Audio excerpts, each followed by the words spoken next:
Undeniably, the world remains plagued by crisis and a host of enduring injustices owed to colonial power and domination. In turn, countless revolutionary thinkers from times past and present have identified modernity as a point source of oppression.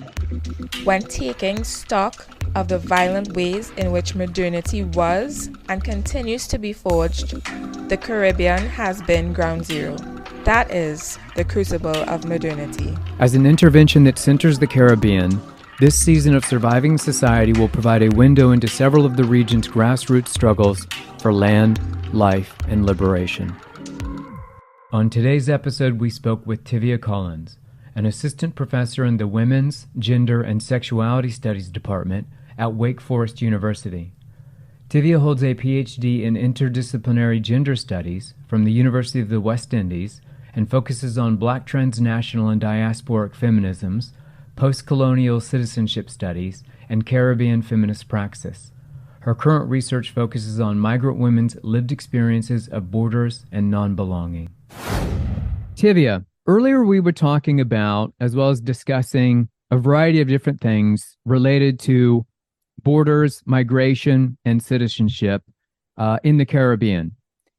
Your work is directly related to the experiences of Guyanese migrant women, but then you also write as well as engage with migrants on a variety of different themes related to issues of migration, as well as then to livelihood strategies, intra-regional migration throughout the Caribbean. Before we zero in on some of the more specific aspects of your research, as well as writing, I'm wondering maybe more broadly, if we think about the theme of the series, modernity. And so hopefully a quite simple question that I know will be probably difficult to answer, but beneficial to think about with respect to the Caribbean, with the series focusing on modernity, as well as then to identifying and recognizing the enduring and lasting colonial legacies that continue to operate and function around the region, as well as then to the interventions you're making into critical thought, as well as practice in terms of doing research with migrants. But broadly, what has modernity produced or meant for the Caribbean with respect to migration, to borders, as well as the experiences of migrants throughout the region? Thank you, Levi, so much. A thought-provoking question, a thought-provoking series, I must say. I think from my work, I've gathered that modernity has meant an increase in everything. And I would equate modernity to increase, whether that increase is positive or negative. That would be the word that I would equate it to, essentially. An increase in movement, because times, of course, have become much more challenging within the Caribbean. An increase in people physically within the country, within the region. An increase in challenges, whether those challenges include economic, social realities, education challenges, etc. And I would also say an increase in finances, an increase in resources, which also give people the abilities to move in ways that they've never been able to move before.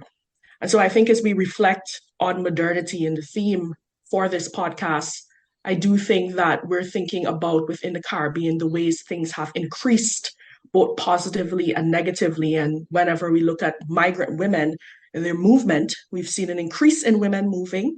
We've seen an increase in women moving independently outside of the spaces that they would have traditionally moved, which would include with their families and with their husbands. We're also seeing women increasingly looking for ways to better themselves, increase in their education access, increase in their access to resources, and an increase in the desperation attached with those movements as well. So modernity is really increased within the Caribbean. I mean, the story of humanity, and in particular the Caribbean, seems to be one of movement, as well as ever-evolving change. You had mentioned there, too, something that I want to drill down upon a bit deeper, the positives and negatives. But then too, before we sort of start to think about what has been produced by modernity as well as movement and migration throughout the region, you had mentioned some of the factors or even forces that are prompting or provoking people to move throughout the region? I suspect there is sort of a general way to answer that question, but even if you think about some of the specific geographies or even places throughout the region, what are some of the things that are driving migration in the region? As well as then two, what are some of those, for lack of a better term, push-pull factors that are prompting migration into the region, out of the region, around the region? So there is, of course, the diaspora that has touched many different places outside of the region. But then two, I know your work also focuses on the ways in which people are migrating around the region. What are some of the main reasons why people are moving and going to different places around the region? Yeah, I mean, globally, this has always been a question people ask and people are very interested in. And even my work, even though I actually did not focus so tremendously on it, because I'm beginning to realize that the answers to these questions vary, but they're all the same. Essentially, I think one of the key reasons that I've noted that people move is mainly because of socioeconomic realities and socioeconomic challenges within their homes first, and not having basic enough resources to survive.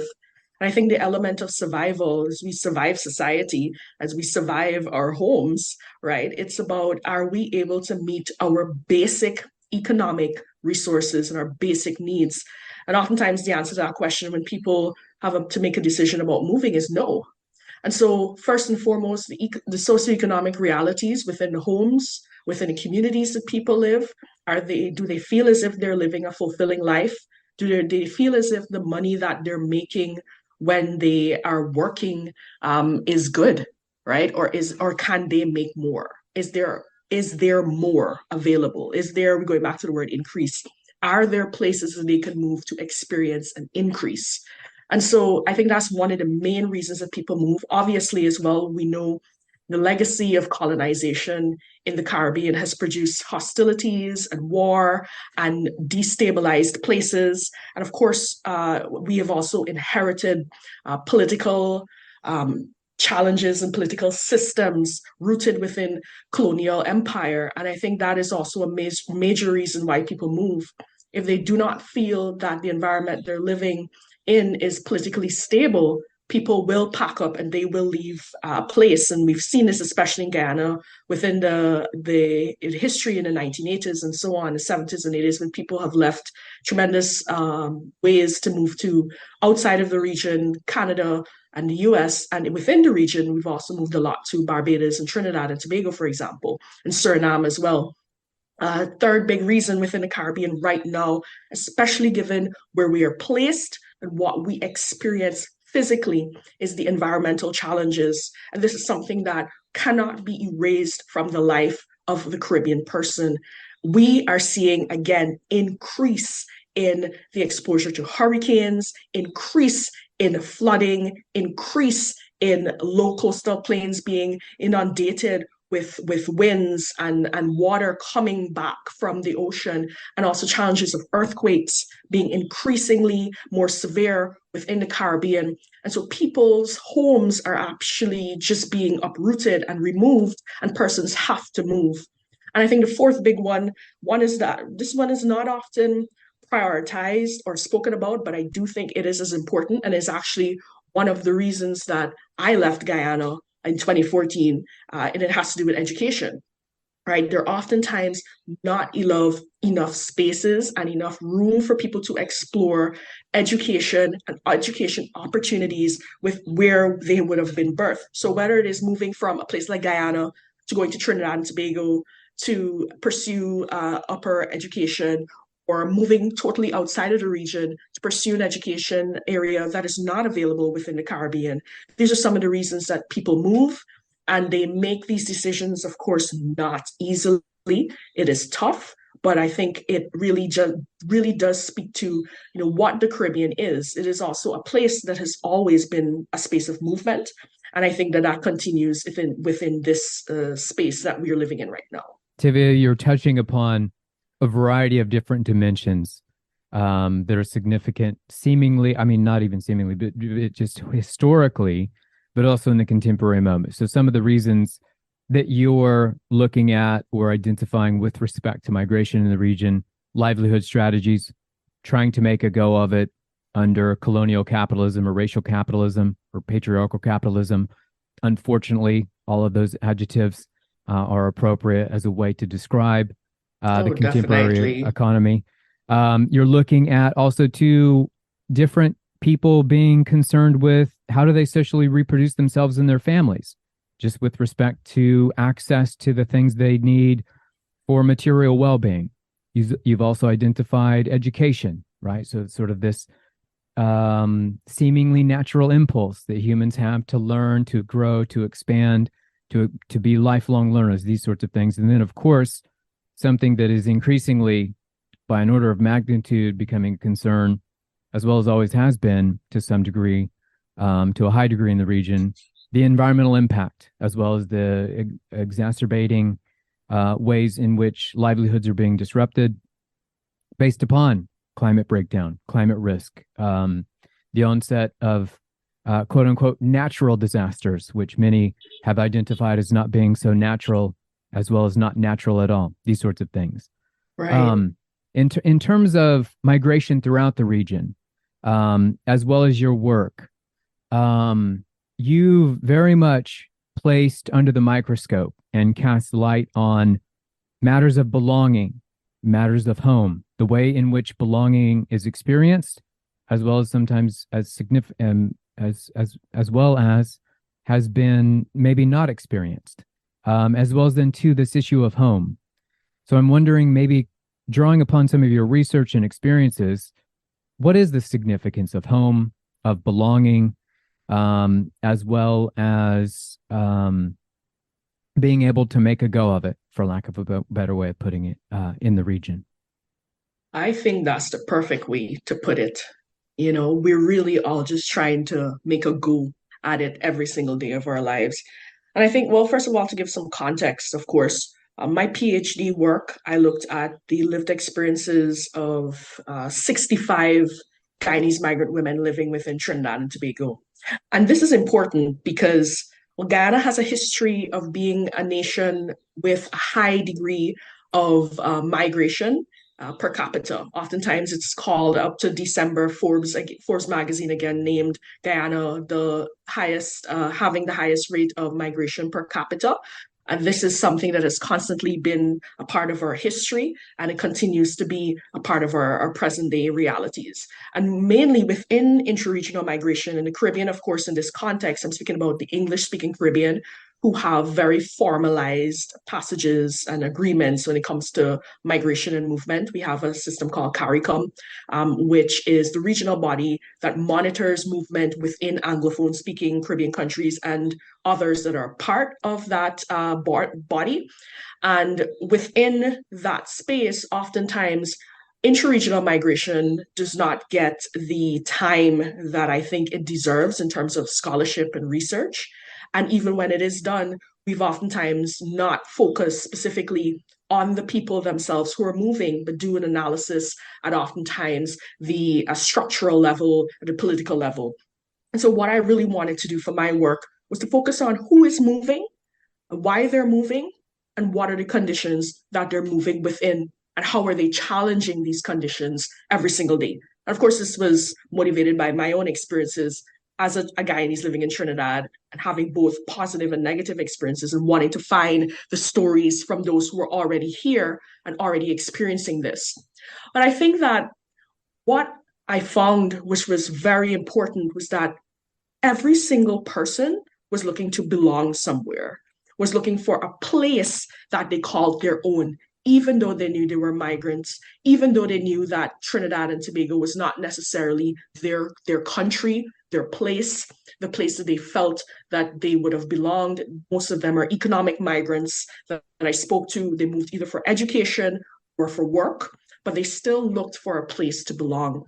And so oftentimes, migrant women, and my study, of course, is on women, migrant women found ways to reproduce their spaces and to recreate their spaces within foreign land. And I thought that was very important because we're not just, and we see this globally in pockets of migration across the world where people build their community, build spaces to belong, build ways in which they can find home and find themselves and find each other, right?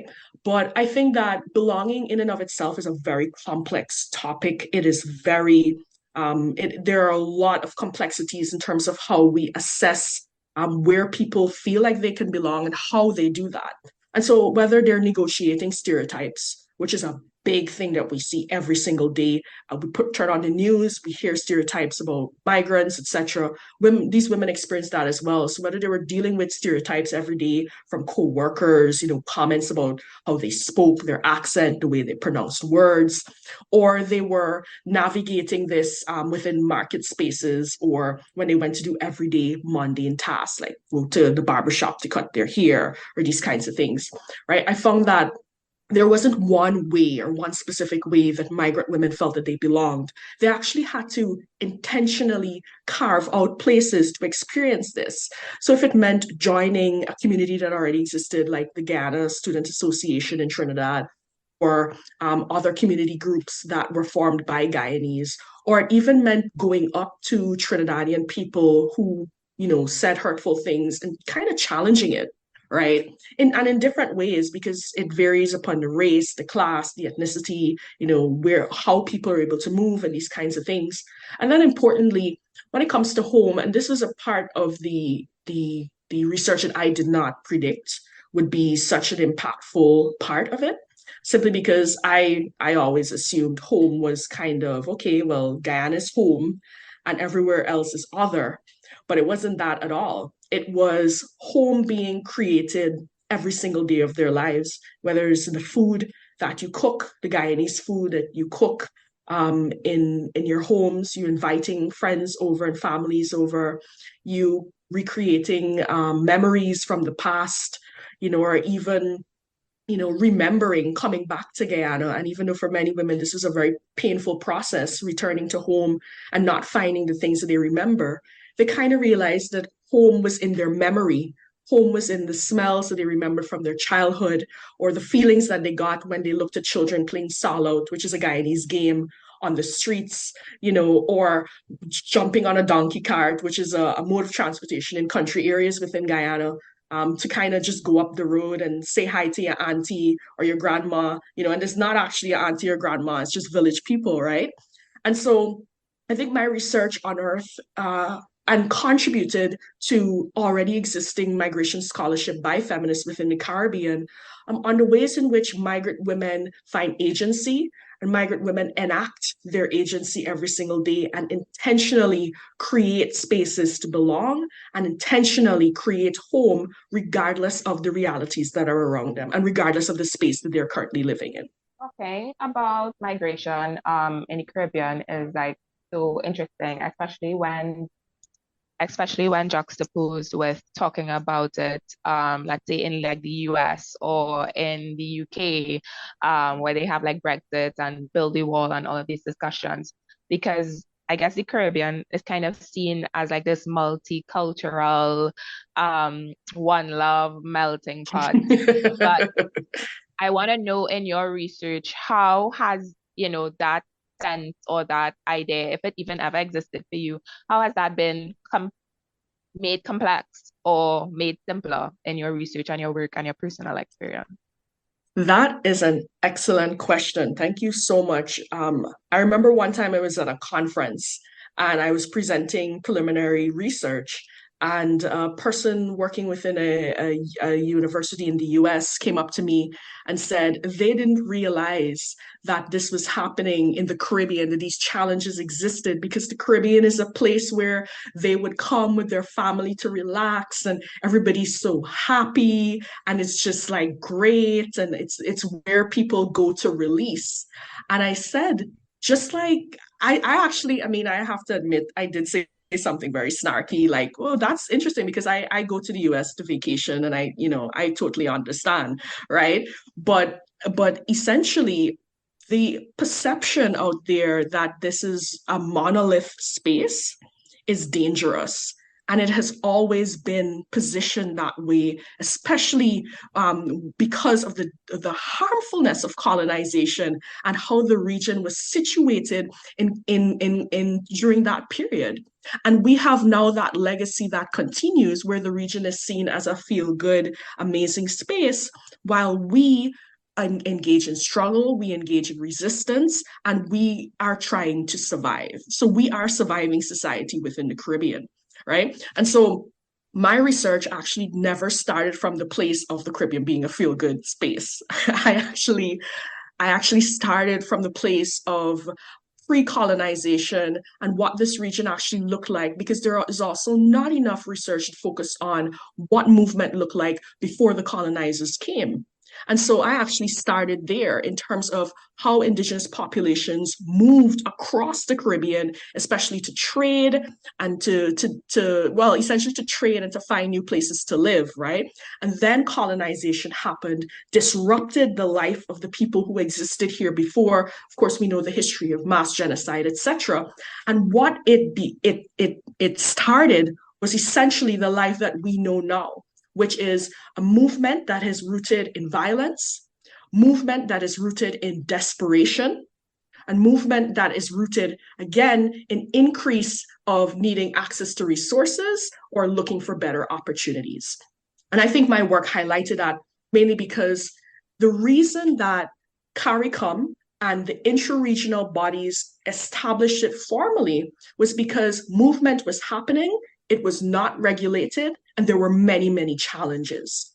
And so there became a need essentially for it to be regulated. And of course, the regulation is very dangerous and harmful in that sense because it erased, first of all, people who did not have formalized education to be able to access initially, to be able to move under formal conditions. So it actually increased vulnerabilities of migrants who had education at the high school level, or those who had associate degrees, or those who were very specifically skilled, for example, skilled in domestic work, skilled in work in the kitchens, etc., skilled in masonry, etc. And so it kind of erased, actually not kind of, it essentially erased the abilities of these people to be able to safely move and set up a parameter that said, only those with an education degree or those that we consider important, like those with media training, musician training, etc., could move. Of course, recently, and this was changed where they expanded the list now that you can access once you have a formalized training, you can apply and the country gets to decide if you can come or not. Of course, again, danger, because even at the regional level, where we recognize that, yes, if you have, for example, let's stick to domestic work. If you're a domestic worker, you are trained, you're able to access formal training, or at least there's a certificate program that you can do. So you're able to access a certificate program, and it's not, you don't have to write anything. They just assess your ability to clean, right? And to do the work that you can do. So you can access this. You get this paper. Let's say you're Guyanese, you get this paper, and then you apply for a CSME certification. You want to move to Trinidad and Tobago. When you get to Trinidad and Tobago, you actually will not be able to access the CSME. Why is that? Because according to the regional body, the country specifically gets to decide the type of migrant that they want. And Trinidad and Tobago has not expanded their list to this day in terms of who can go to the country and the type of migrants that they're allowing within the region. And so my work expands upon this, highlights these realities, demonstrates the challenges, and we can never disconnect class and education because access oftentimes determines how it is we're able to access resources to go to school, right? Because parents have to think about not just sending your kids to school, which is often, I find, a very dangerous way to explore education, but you have to think about getting school clothing. You have to think about their access to books. You have to think about if they're going home in an environment that is loud, or they're unable to focus and study, or they have a lot of house responsibilities. They have to take care of younger children and all of these kinds of things. And then, of course, food, right? Are they eating when they go to school? Do parents have enough money to send children to school? And I'm talking about this because everything is connected in such a great way. And I think that my research focused on that because the reason people were moving and they made decisions to move they made decisions to move as undocumented migrants because the resources that they were able to access within Trinidad and Tobago, they're not able to access here. I remember one woman, she said to me, she's a domestic worker in Trinidad and Tobago. She's still living there. She said to me, I'm going to work in Trinidad and Tobago. I'm able to send my son in Guyana to school. I'm able to pay for him to get his education. And when he's finished writing his high school exam, he can leave Guyana and go where he needs to go and get into university. And it's working as a domestic worker in an unsafe environment where her employers are abusive towards her and have threatened her many times with violence and deportation. She says, I am able to send my son to school because of it, and I cannot leave because if I go home in Guyana, I'd be unable to do this. I think a lot of it had to do with, I guess, resource distribution, moving, through the Caribbean and I guess in other places, and thinking about how to leverage whatever skills, you have and figure that out. I want to go back to the research work that you were talking about. And I guess if you could paint, I guess, a picture or like a diagram or something for our listeners in terms of how exactly the resource distribution across the Caribbean has impacted, movement or even any quest for resources, within the space.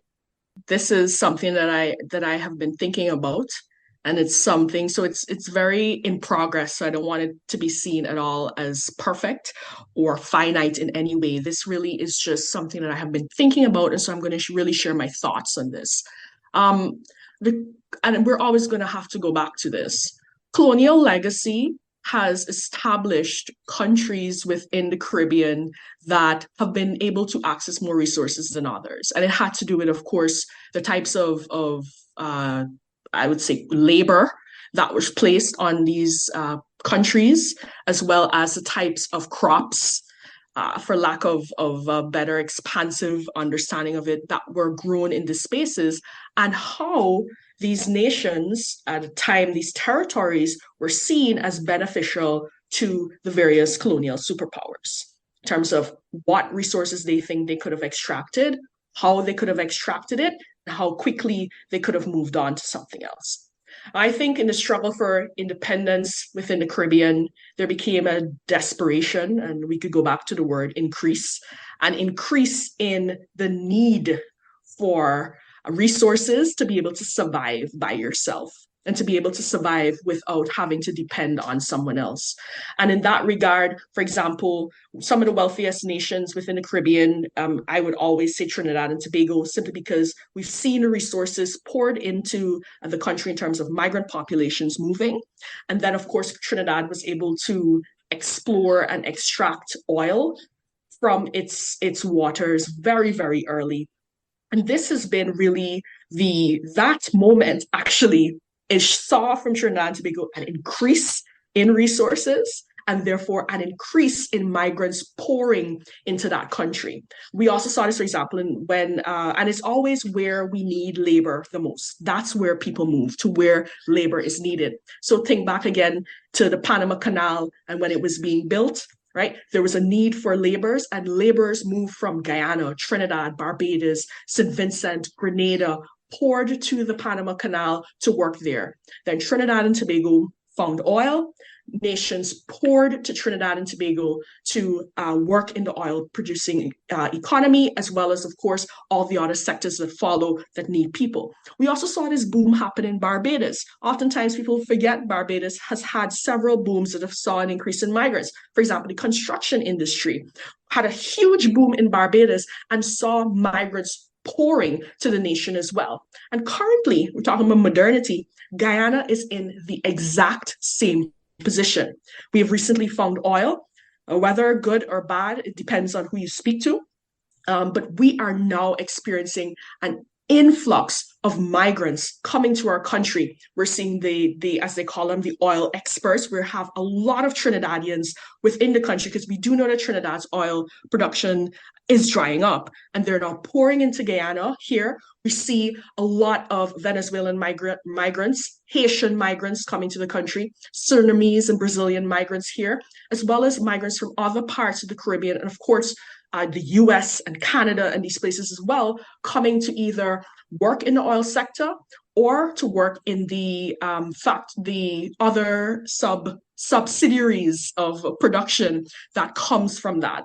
And so we do see within the region that where there is an increase in resources, mostly natural, mostly from the ground, mostly from the environment, which is not something that we should ever forget about, because I do think violence is associated with our extraction from the environment, right? So when we see this increase in resources from our extraction from the earth, then we also see an increase in migrants. We see an increase in economic resources. Guyana has just had passed, for example, its largest budget to date, right? We see an increase in these things, but there's also an increase in challenges. There's an increase in a local population who does not feel as if they can benefit from resources. We often see, as we've seen historically, an increase in crime and these kinds of issues. Tell me what it's like. Are people thinking, okay, the vultures are circling, or are they thinking that this is, good development, attention, etc.? I think really it's who you talk to, right? Whether, I don't know if I'm fortunate or not to have been in both sets of spaces and circles. I hear the conversation from both ends, and I don't think I've made a personal decision as yet. I am just always more concerned about how we treat our people more than anything else. But depends on who you speak to. You would hear, for example, I remember one time I was in the market and I heard the market vendors and some shoppers, and they were saying, I'll come and buy, I'll come in, we get here rich, we rich, right? And then you had others who were saying that money is not for us, right? It's for the big ones, it's for the government, and their friends, right? And then interestingly, Guyana's migration rates have not decreased, even though there is this boom of hope, as some are labeling it, right? But it has not decreased at all. People are still leaving. People are still looking for external opportunities. And people might more than likely be a lot cautious as well to celebrate something that a country like ours has never had, especially when there isn't much confidence in government and in terms of their abilities to manage. And of course, government here is not a political party I'm talking about, but I'm actually talking about the system and the structure within Guyana that facilitates leadership. And I think that is a big challenge and concern for people. There are a bunch of terms, that people use to describe, these feelings, but like xenophobia and how that is expressed in the Caribbean, because that was one of the things that came up when you were talking about, the worker that you would have interviewed. And I mean, it's interesting because I guess it's easy to see it visually play out in like somewhere like the US or in the UK, where you kind of visualize this, white person being, oppressive or, discriminatory towards a Black or brown person. But here, where the spectrum in terms of colors of people is so it's so different. How does that, I guess, play out in our context, and what are the impacts, specifically for, maybe like women and gender expansive people? If you could talk a little bit more about xenophobia in the Caribbean. No problem. And this is actually a major part of the work that I'm doing, because there is an unfortunate assumption that we're all just one, right? And we hear these terms all the time: one Caribbean, or that the West Indies cricket team unites us all, or we're one Guyana, for example, or one people. We hear it in Trinidad as lot. Carnival is one people celebrating together, but that is not the reality. And I think that any conversation emerging that groups the Caribbean as one people, one place, one experience is dangerous, because it does not account for the complexities that we can clearly see if we choose to focus, for example, on migration, right? So a migrant woman moving from Guyana, and I'm going to use myself as an example here, a Black and Afro-Guyanese migrant woman moving, I'm able to access a university education, and I moved to Trinidad and Tobago. But I have an accent, right? Regardless of how much I attempt to mask it or cover it, I do have an accent. I also have locks, right? Which comes with its own complexities because of my hair. My skin color might not be as dark as another, but is not as light as someone else's, which again comes with its own complexities and experiences. And so I think it is very dangerous for us to think that there is one space or one way that we all exist under one umbrella, but that we understand, and this is Bell Hooks 101, this is Caribbean Feminist Scholarship 101, this is Sylvia Winter 101, all great scholars, whose material we continue to read and learn from and build upon, where race is an important thing. The Caribbean is not all Black, right? The Caribbean has a multitude of people, which includes Afro-Caribbean people as the most dominant, but we also have Indo-Caribbean people, which we need to talk about. They mainly exist in Suriname, in Guyana, in Trinidad and Tobago, in Jamaica, but they do exist all over the Caribbean. We have an indigenous population that we cannot erase and will never, and does not get the recognition that they do deserve.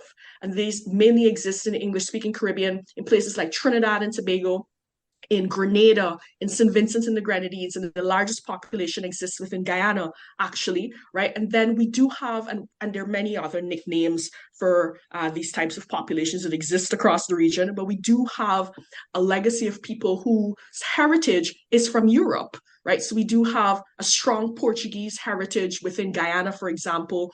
We have a lot of this heritage in Barbados, and they have names that they refer to these people as. Trinidad and Tobago also has it, right? We have a Chinese heritage in the Caribbean that is so strong. And then we have what we call in Guyana, the cook-up rice people, and cook-up rice is a dish that really is a bunch of things going into one pot and creating an amazing meal, right? Where people are mixed, and they're mixed with all variations, and we have different names and terms that we refer to these mixedness as.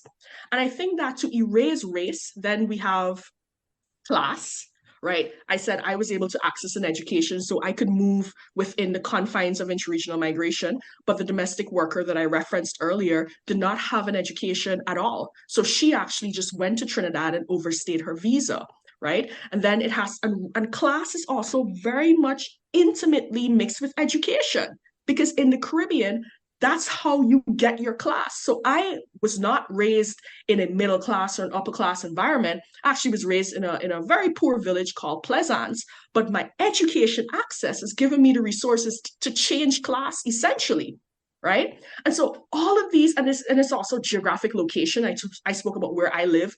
Communities have markers upon it. We see it in Trinidad and Tobago, where certain communities are labeled as dangerous, as violent, without talking about the historical legacy of these communities. We see it in Guyana as well. We see it across the region, where places are marked because of where you're from, right? And all the other intersections that exist that we see every single day. And these intersections produce stereotypes, right? So I always go back to Trinidadian calypso music of the 60s and the 70s, right? Where actually a lot of xenophobia was spewed out from these Calypsonians, talking about Guyanese need to go back where they came from, Grenadians need to go back, you don't belong here, Vincentians. It was always that kind of narrative, right? And then, of course, it has eased in terms of the public music, but it is embedded in our system that you are an other. And if you don't belong here, you are not one of us. There are stereotypes about you, and there are stereotypes about Guyanese women that exist in Trinidad and Tobago that are so dangerous.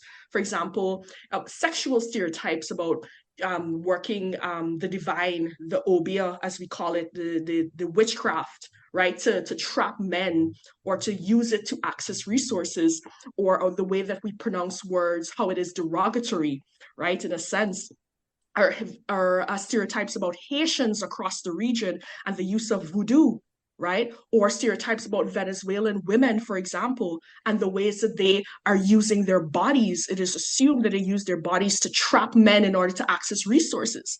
All of these things are dangerous because these stereotypes produce xenophobia, and xenophobia is rooted in this feeling that somehow we are better than someone else.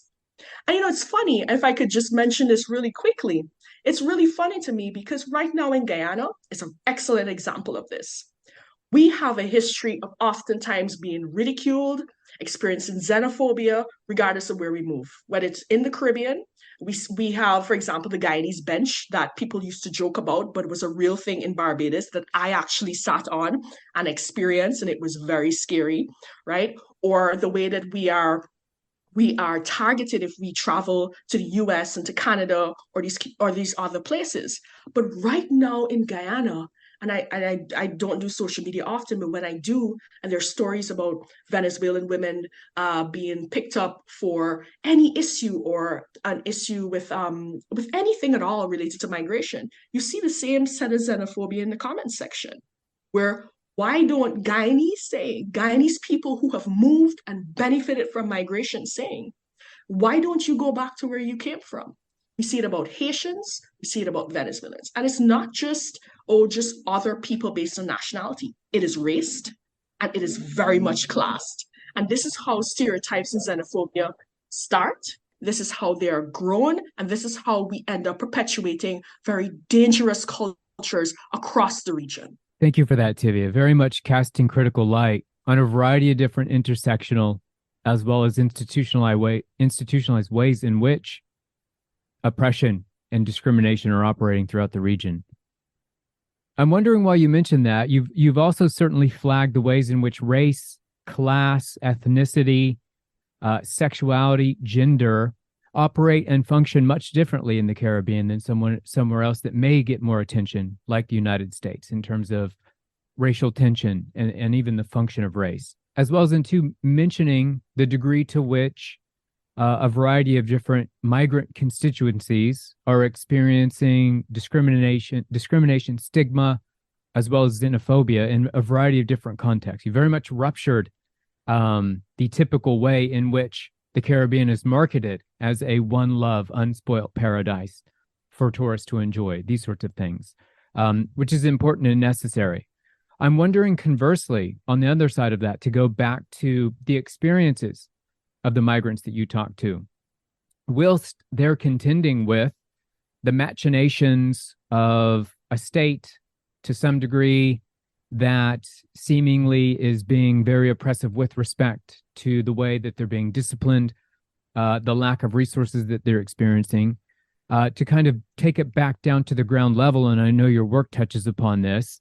What were some of the ways in which they expressed their agency or came together? Or maybe even more simply, what were some of the joys, hopes, and dreams of the Guyanese migrant women that you spoke to, with respect to, as well as then too, not to diminish or put on the periphery the different types of xenophobia they were having to contend with? It's important to talk about those things, which you've touched upon, as well as have also explained in terms of how they function. But what were some of the other aspects of their everyday lives when they were interacting with each other, with other migrants, as well as other people throughout Trinidad and Tobago, with respect to their day-to-day experiences? And I think this, again, is so important.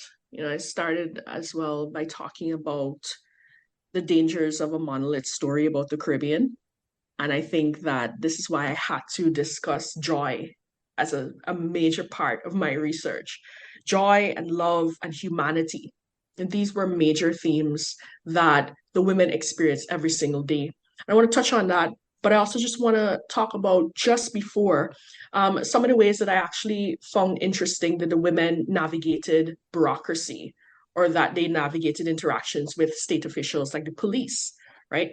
One of the things that I found very fascinating was that those women who had an undocumented status or were in a precarious relationship directly with the state spoke about crying and spoke about taking their husbands with them whenever they had issues so that they would stay quiet and they would adopt this. These are their words, right? So they would adopt this I am desperate and I'm quiet and I need a man demeanor so that they would be able to access the resources that they needed from the state. One woman was laughing with me when she was talking about how she burst out into tears and she was on the ground begging the police officer not to take her, begging him, and how it's desperation. And she's retelling this story to me, and she's laughing. And I asked her, I said, "Why are you laughing?" She said, "Because I made it all up." She said she made up having children and she made up the whole desperation thing, and the police let her go. And she got an extension on her stamp that she had needed, right? And so I also want to like acknowledge the work of these amazing migrant women who don't see it as anything. Because I asked, she said, "Do you see?" She's like, "No, no, that's just what we do it to survive, ain't nothing else to it." But these methods are so revolutionary to me, and they're so amazing that I think that it does not get the recognition because sometimes we can read them as playing into the patriarchy or just another, heterosexist way that people exist. But really and truly, I do think that these strategies are important, and I plan to continue to document them as a major part of my own research agenda, because I do think they need to be celebrated a lot more and studied a lot more as important. Right. So apart from those strategies that were absolutely brilliant, women were intentional with the ways in which they carved out space for family and they carved out space for friends. Students, for example, at the University of the West Indies, who I spoke to, said that Wi-Fi is where the home is. And I said, "What do you mean by," and that statement? I analyzed that statement in my thesis because it was so profound. But they said Wi-Fi is where the home is. And it spoke about them always having a data plan on, always finding a Wi-Fi connection within Trinidad and Tobago so they can message their friends, they can message their mom, they can message their dad, their aunties, their grandparents as they moved throughout life within Trinidad and Tobago. And I thought that was so important. I also was invited to a couple of cookouts that I really enjoyed, where Guyanese women actually gathered with their families and they invited other Trinidadian friends, because I want to ensure that I'm not saying that Trinidad is a bad place. I loved my experiences. I lived in Trinidad for 7 years and I loved my experiences there. And I was also able to find home and find community with some amazing women who've nurtured and imparted into me. And I saw that as well happening for the migrant women that I interviewed, where they invited their friends, and some of their friends were also foreigners as well, living in Trinidad and Tobago, a lot from St. Vincent, a lot from Haiti, a lot from Grenada.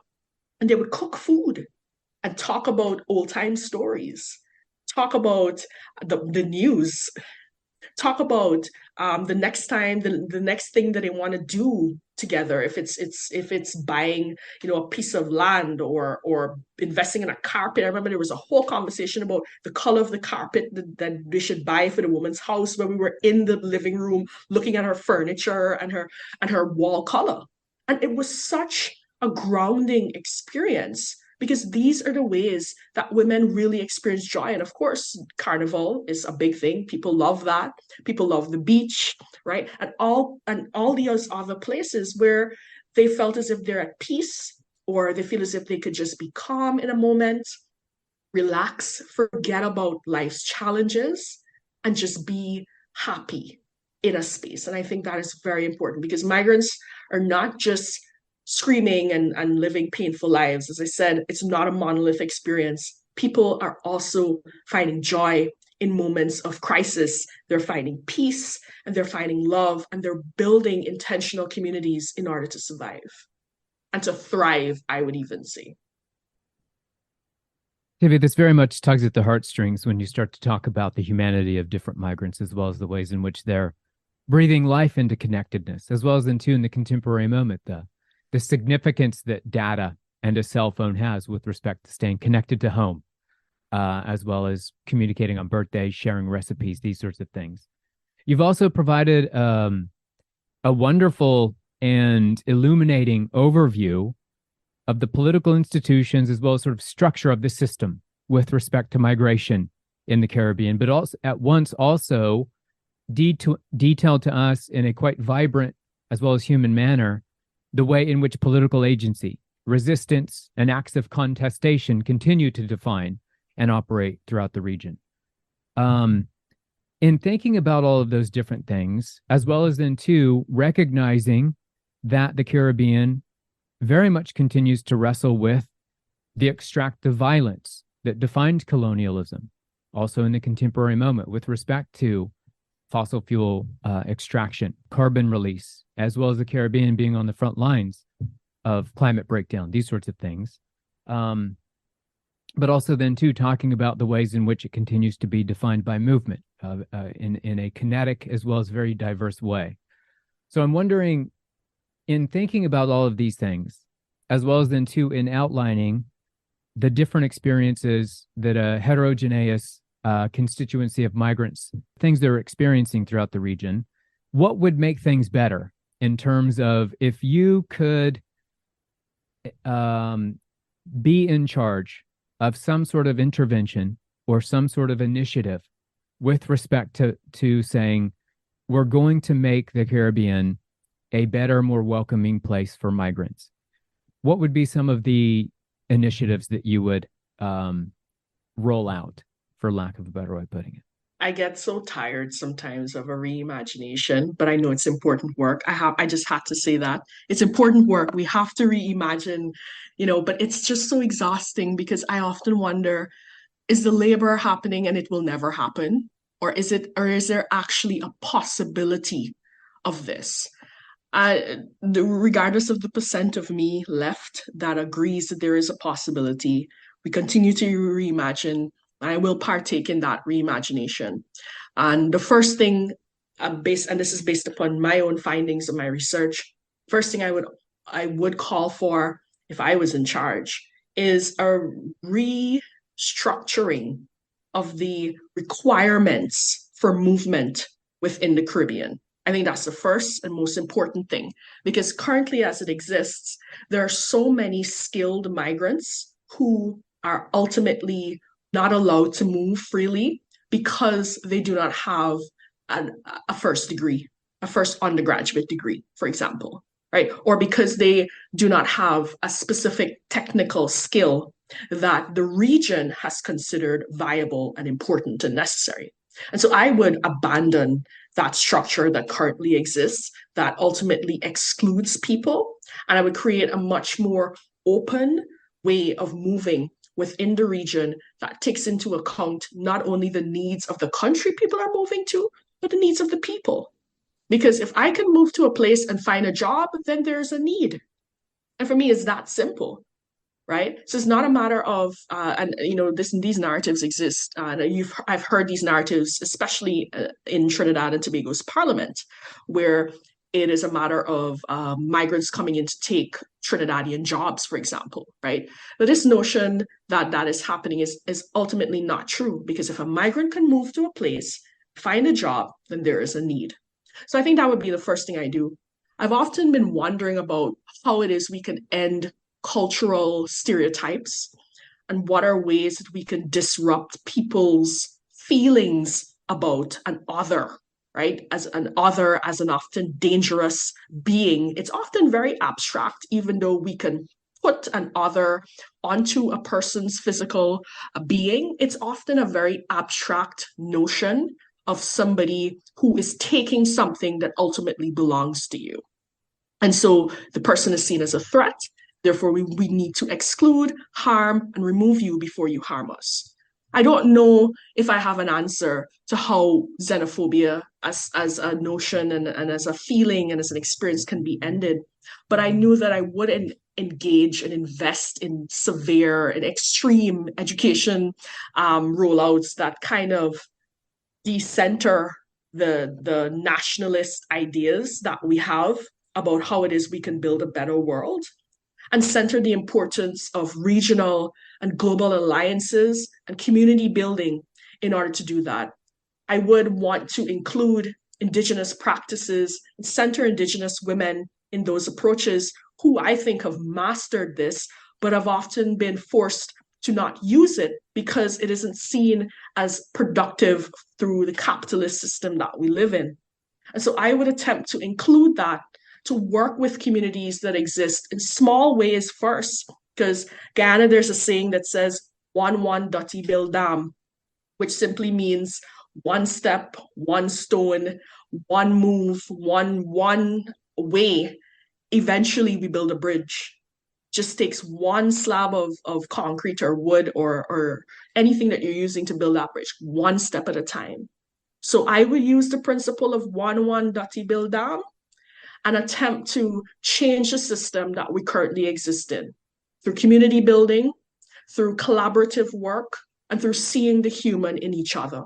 Because I don't think sometimes we remember to do that. We think that people are a threat, but that is not the case. We are all desperately trying to survive society.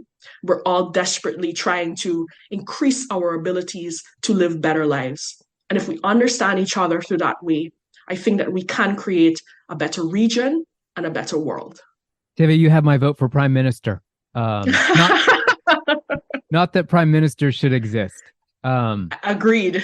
No, very much providing a variety of different entry points into ways to unsettle nationalism, as well as then to kind of think more critically about what type of education are people getting?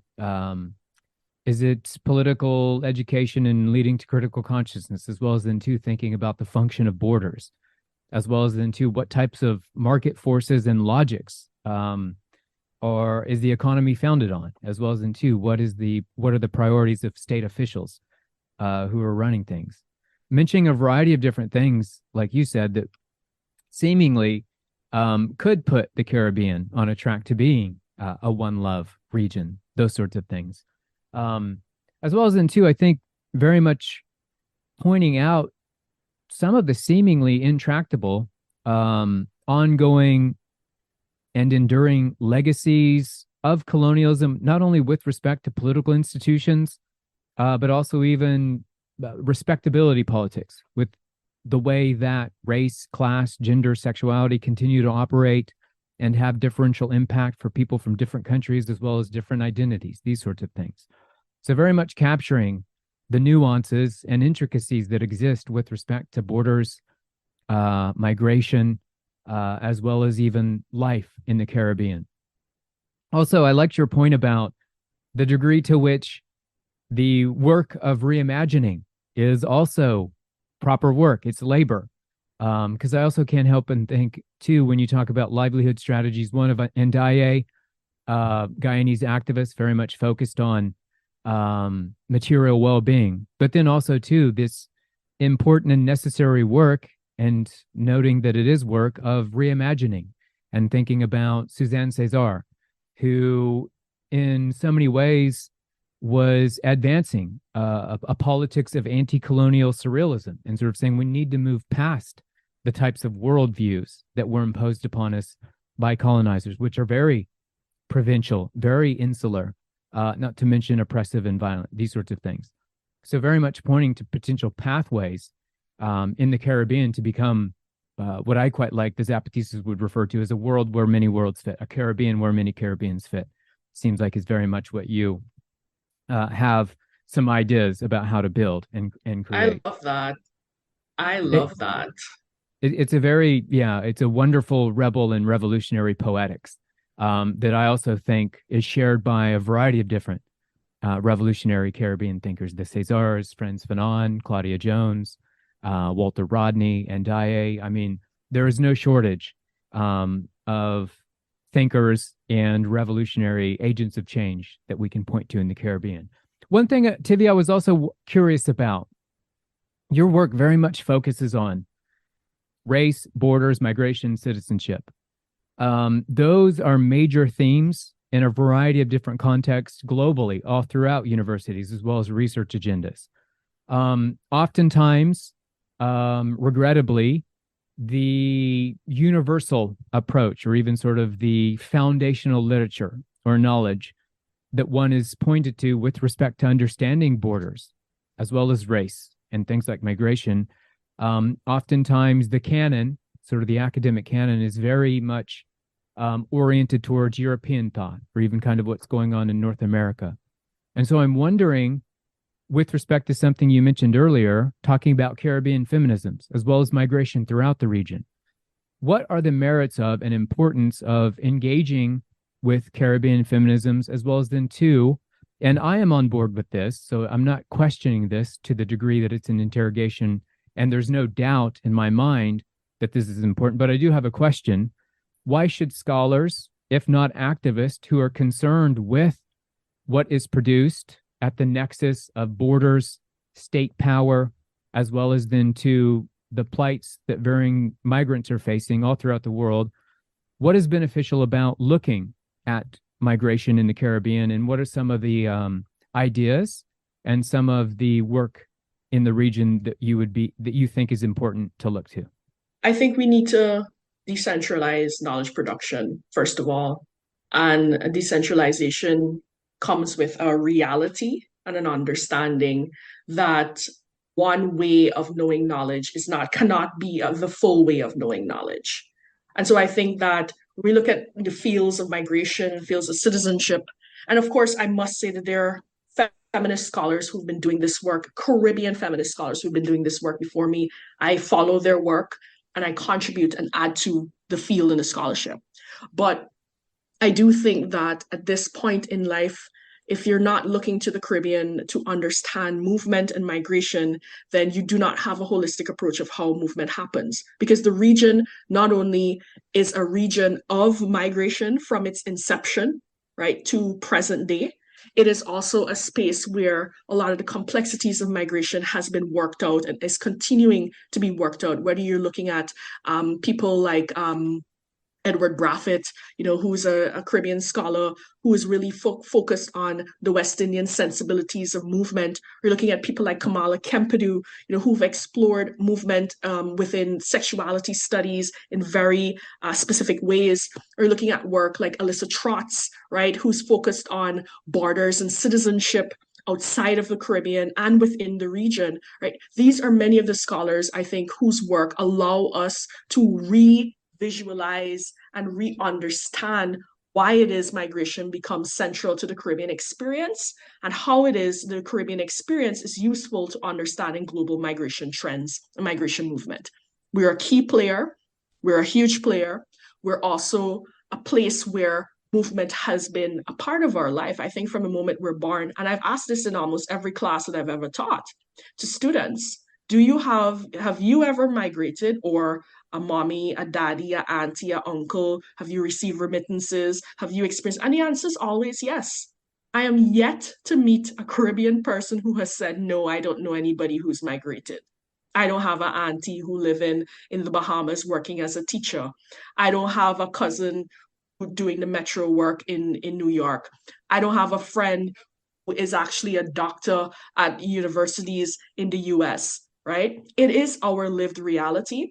And I think because it is our lived reality, we have a very unique experience that tells the world and can theorize migration in a very specific way. And this work is being done. I have to say again, many, many scholars have been doing this work, and I am just grateful to be a part of it in a very small way and to be able to contribute to Caribbean feminist migration scholarship, Caribbean migration scholarship, and migration scholarship globally. Tivia, I'm convinced. I have quite a bit more homework to do, more than normal, knowing that I'm behind on so many different things, but also too very much sort of signaling the way in which the Caribbean is a cosmopolitan region and isn't something that should be sort of bounded. I mean, the contributions that the diaspora, as well as influence the region has had globally, is impossible to quantify, as well as then too sort of making a very convincing argument. Perhaps this is a region that we could look to with respect to understanding the function, operation, as well as intricacies of borders, race, and migration, particularly as being arguably ground zero with what the series is focused on, being the crucible of modernity. So Tivia, thank you very much for that. This was an expansive conversation that has touched upon a variety of different intersectional as well as structural incisive critiques, but also very much recognized things like agency contestation, acts of resistance, as well as into notions of belonging, the ways in which home has become diffuse, as well as experienced in a variety of different ways. So there's a lot to focus on and learn from our conversation. Before we let you off the hook, however, we're going to dive into a little segment that we call Radical Knowledge Beyond the Pod. Tivia, what is your favorite quote? Who is it from and why? A quote that I say a lot is Audre Lorde. I am not free while any woman is unfree, even when her shackles are very different from my own. I think for me, that really stood out. I remember the first time I read it was in a class, one of her conferences that she spoke on in 1981. And I really do believe that it's about community. It's about holding each other accountable and carrying each other along the way. And if I could add one more from a Jamaican, if I'm allowed, it would be all oppression is connected. This is by Stacey Ann Chin. Very similar concept, very similar. Stacey Ann Chin is a Jamaican queer poet. She lives in between New York and Jamaica. She's really amazing. And that stayed with me. It's in a poem that she wrote and performed. And it really speaks to the fact that we cannot disconnect one thing from the other. We're all pretty much connected. And if you are unfree, I am not free. Same way, if you're oppressed, I am oppressed, because it's all connected. Those are very potent as well as poetic quotes, Tivia. I suspect several, if not the majority of Surviving Society's listeners were nodding their head demonstrably when they heard Audre Lorde's name come up.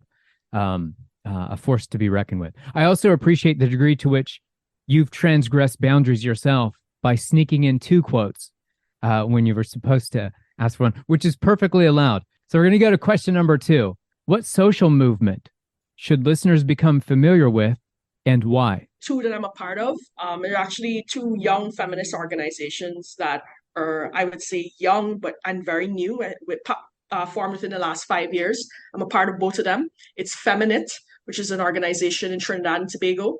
Young, radical, queer, Black women have formed this group. They're under 25 and they're doing radical work, especially like about period poverty and safe cycle issues for women within Trinidad and Tobago. And I think it's radical and amazing. And the fact that the work is continuing is awesome. And that's in Trinidad and Tobago. And of course, in Guyana, there's a group called Tamaki Feminists. Tamaki is an indigenous word. So I love that they centered that. And these are Black and brown, queer, radical, and indigenous women who have come together and are doing work, social justice work, and work on education. They're very big on that. And I think that these 2 groups, really amazing, really important. And for me, it speaks to the continuity of the work, which I think is what we need right now. I'm familiar with both of those groups, and I definitely totally agree that they should be amplified and people should definitely follow them on social media and keep up with their work, support their work as well, where you can put your coins. Yes, please. Where your mouth is. We need money. We need money support. The 3rd question is, what book is a must read and why? This is a really tough one. But if I had to pick one, I'm probably going to drop a second one in there. But if I had to pick one, it would be the latest book that has come out, managed by Professor Alyssa Trotz.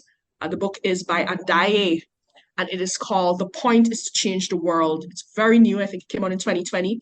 And there are a series of collective essays, journal articles, speeches, and interviews by Adaeze, who was a leading Caribbean and Guyanese feminist scholar and researcher and activist. And her work really speaks to how gender and race and class and power intersect at the helm of Caribbean history at various points. And she's lived through so many aspects of life, and she discusses it in this collection. I think is very, very important. And if I could add another, I have to talk about my girl, Bell Hooks. But one of my most amazing, impactful work from her is Why Class Matters. It's one of the first texts that I read from her cover to cover, I have to admit.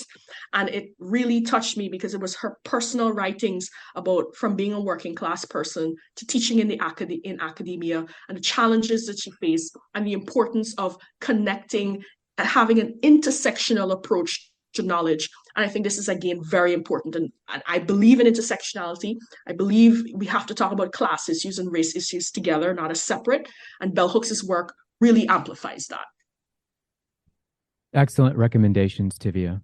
I suspect and think and feel that if liberation is one's religion, that Bell Hooks and Adaeze would both be saints in terms of their contributions to emancipatory politics.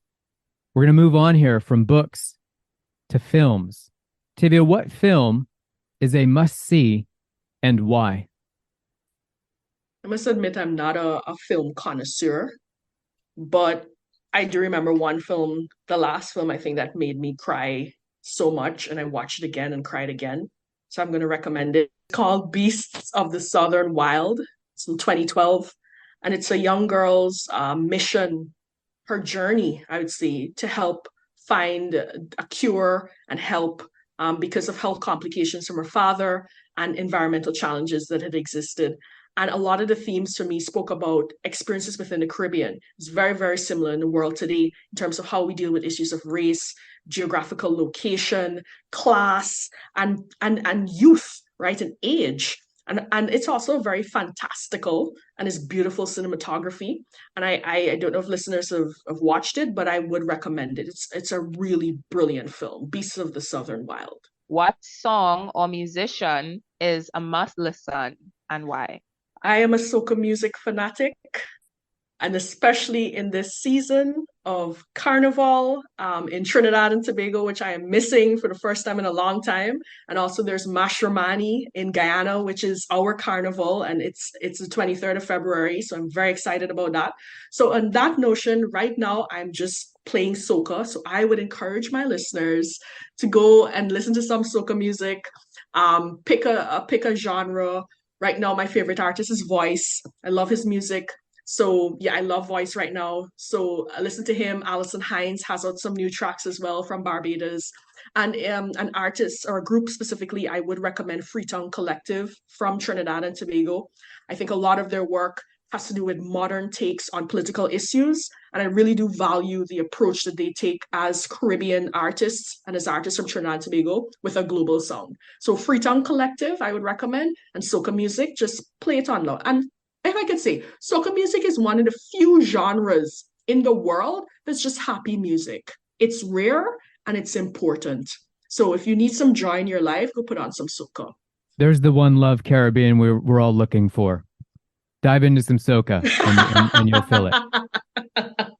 Artist, poet, thinker, or creative soul just in general should listeners become familiar with, and why? As a Guyanese, I have to speak about my own first experiences with poetry, and poetry is a field that I love so much. The first poet I've ever read was Martin Carter, famed Guyanese poet who wrote a lot about politics and social life. One of his most famous poems was called "This is a Dark Time, My Love." It's a poem that has stuck with me over the years. And so I would say Martin Carter, definitely. I still go back to his poetry sometimes. I still sit with his work to kind of really understand the context he was writing in and the realities of our present day as well. So yeah, a Guyanese poet, Martin Carter. That would be the person I would recommend people go find and read his work. Tivia, I just want to say I couldn't be more moved as well as inspired by the things you've shared today. Thank you very much for your time, and we'll be seeing you at some point in the Caribbean or beyond. Thank you so much for having me. This is a really amazing work, a really amazing series, and I'm looking forward to hearing about all the other radical work that's happening in the Caribbean as well. Thank you for listening to Surviving Society. To support our work, you can rate, review and subscribe. To host or produce a series of Surviving Society, get in touch with us via Twitter or Instagram.